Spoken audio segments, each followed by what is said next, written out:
Hello everyone, good morning. আমি Priyanka from Kolkata, আর আমার চ্যানেলের আরও একটি নতুন ভিডিওতে আপনাদের সবাইকে জানাই স্বাগত।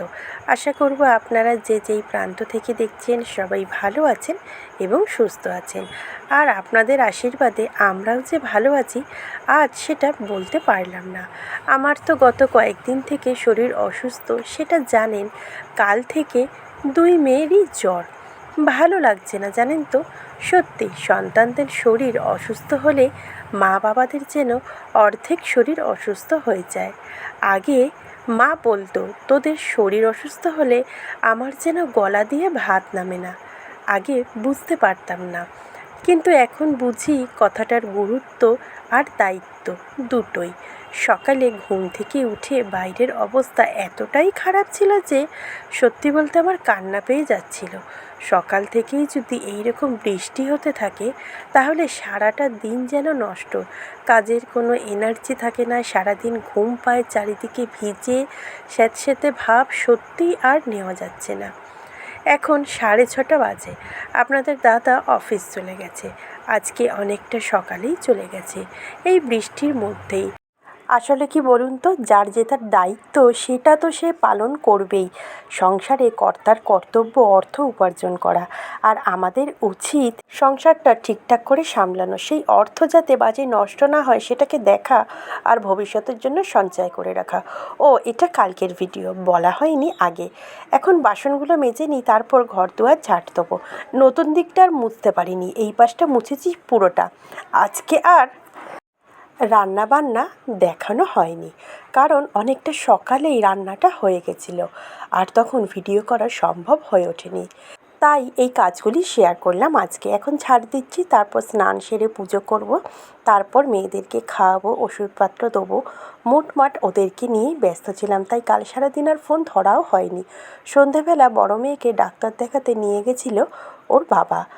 ঘর একটি ছোট্ট কিন্তু অসীম মানে ভরা শব্দ, 2 অক্ষরের শব্দ, কিন্তু এটির মধ্যে লুকিয়ে আছে আমাদের জীবনের একটি সুরক্ষিত ও শান্ত জায়গা, যেখানে কোলাহল নেই, ব্যস্ততা নেই, দূরত্ব নেই বা কোনো আক্ষেপও নেই।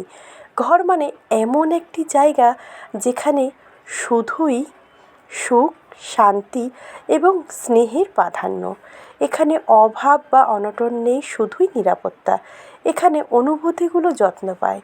এখানে সব কিছু এলোমেলো হলেও শান্তির ঘুম আসে। এ যেন এক আশ্রয় যেখানে ভালোবাসা আর হাসি কান্নায় মিলেমিশে দিন কাটে। ইট, বালি, সিমেন্ট দিয়ে অট্টালিকা বানালেই ঘর হয় না। যাই হোক, এটা আজকের ভিডিও। আজকে জেঠিমা কাজে এসেছিল, তাই আমাকে আর সকালের বাসি কাজ সারতে হয়নি। তবে আর লিখতে পারলাম না। সকাল থেকে ছোট মেয়েরও জ্বর। বড় মেয়েকে কালকে ডাক্তার দেখিয়ে আনার পর অ্যান্টিবায়োটিক দিল। এখন যে ভাইরাল ফিভারগুলি হচ্ছে সেটাই হয়েছে, ডাক্তার বলেছে। ভয় পাবার কিছু নেই, 2 দিন হয়ে গেছে। তারপরে 2 দিন দেখে নিয়ে তারপরে নিয়ে গেছিল ডাক্তারখানায়। অ্যান্টিবায়োটিক দিয়েছে, খাচ্ছে, কাশির সিরাপ দিয়েছে, খেলে কমে যাবে। ছোটো মেয়ের আজ সকাল থেকে হঠাৎ করে জ্বর। ওকেও জ্বরের ওষুধটা দিয়েছি। মোটামুটি ওষুধ খেতে জ্বর কমেছে, আবার কয়েক ঘন্টা বাদে জ্বর এসছে। ওর ডাক্তার বসবে সেই শুক্রবার। ওকে শুক্রবার দিন না কমলে নিয়ে যাব। আর এটা তো আজকের ভিডিও, প্রথমেই বললাম। আজকে সকালে এক পোস্ত রান্নাবান্না হয়ে গেছে। সকালবেলাও আপনাদের দাদাভাই অফিস গেছে, তাই ভাত, বোয়াল মাছের ঝাল খালি ওকেই করে দিয়েছি। আমাদের যা ঠান্ডা ঠান্ডা লেগেছে, আমরা তাই আর কিছু করি, মানে বোয়াল মাছ খাইনি। আর পেঁপে আলু চিংড়ি মাছের তরকারি, সেটা ওকে করেছি ওটা আগেই। তখন অত সকালে তো আর ভিডিও করা সম্ভব হয় না, তাই পরের রান্নাগুলি আপনাদের সঙ্গে শেয়ার করছি। তবে বাটিতে একটু ডাল সিদ্ধ করেছি, আর এখন দেখুন চিংড়ি মাছ দিয়ে চিচিঙ্গা ভাজা হয়ে গেছে। এরপর করব ডিমের ঝাল। তবে মেয়েরা কদ্দূর কী খাবে সেটা জানি না। বড়টা সকালে একটা রুটি খেয়েছে, খেয়ে ওষুধপত্র খেয়েছে, আর ছোটোটা তো অর্ধেক রুটি খেয়েছে। ওর আবার জ্বর হলে একটু বমিটিংয়ের ভাব আসে, তাই একটু বমি মতন করেছে। তবে কফটা উঠে গেছে, এটাতেই কিন্তু অনেকটা আরাম পেয়েছে। যাই হোক, দেখা যাক দুপুরে কি হয় না হয়, সবটাই তো আপনাদের সঙ্গে শেয়ার করি। কথা আবৃত্তি চ্যানেল থেকে কাকিমা খুব সুন্দর কমেন্ট করেছিল। তো আপনাকে থ্যাংক ইউ এত সুন্দর করে কমেন্ট করার জন্য। উমার গল্প কথা চ্যানেল থেকে সৌমির সারাদিন দিদিভাই, যারা যারা আমাকে প্রতিদিন কমেন্ট করে, আজকে না কমেন্ট আর পড়লাম না। অ্যাকচুয়ালি আমার ঠিকঠাক মনে নেই কাকিমা কি বলেছিল, সেই কারণেই। তবে আপনাদের কাছে আমি একটা সরি চেয়ে নিচ্ছি। কেন বলুন তো?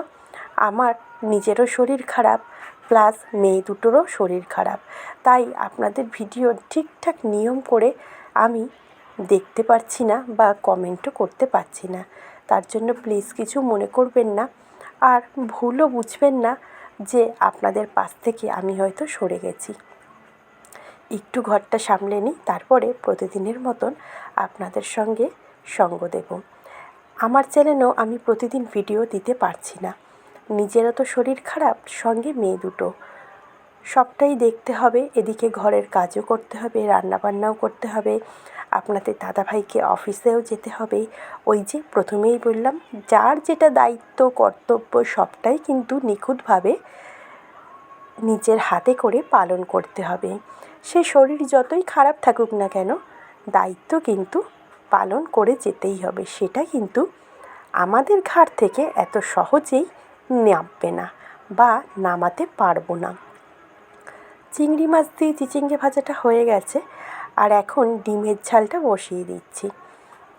তবে যা রান্না করেছিলাম মোটামুটি প্রায় ধরাই রয়েছে, একটুখানি যা খাওয়া হয়েছে।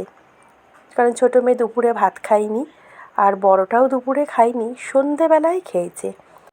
তাই আপনাদেরকে বলতে পারলাম যে ছোটোটা খায়নি আর বড়টা সন্ধেবেলায় খেয়েছে। যাই হোক, ডিমের ঝালটা বসিয়ে দিলাম, হয়ে গেছে, গরম মশলা ছড়িয়ে নামিয়ে ফেলবো। আজকের মতন এখানেই রাখলাম।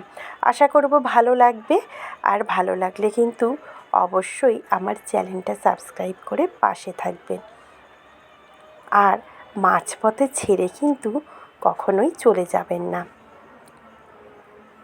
ডিমের ঝালটা কমপ্লিট, আর আজকের মতন এখানেই রাখলাম। ভিডিওটা দেখার জন্য থ্যাংক ইউ সো মাচ। দেখা হচ্ছে আগামী দিন নতুন ব্লগে। আজ তবে রাখি, টাটা, শুভরাত্রি, ভালো থাকবেন।